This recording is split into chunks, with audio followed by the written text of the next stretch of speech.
Жыр алыбы Жамбыл биыл 175 жасқа толып отыр.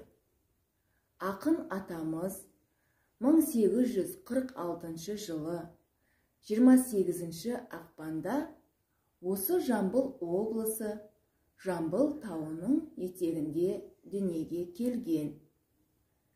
100 жыл өмірінің 85-ін өлең жырмен өткізген. Жамбылдың шығармашылық өмірі 19 ғасырдың 70 жылдары басталған. 20 ғасырдың Гомері деген бағаға ие болған ақын атамыз әрі эпик, әрі айтыскер ақын, абыз жырау, әрі жауынгер жыршы болған.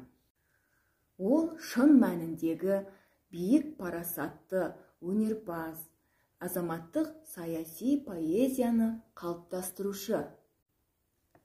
Оның көптеген өлеңдері бар. Мысалы, Шағым, Жылқышы, Шәбденге, Сәт сайланарда, Патша әмірі тарылды, Зілді бұйрық сияқты өлеңдерінде атамыз елдің әлеуметтік саяси өмірін көрсетеді. Ақынның Өтеген батыр, Сұраншы батыр, Көрұғлы, Бақ, Дәулет, Ақыл деген дастандары бар.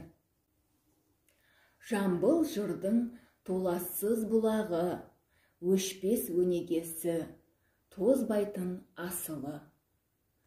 Ол жасампаз ұрпақпен сырласындай, қимасындай мәңгі бірге жасай береді.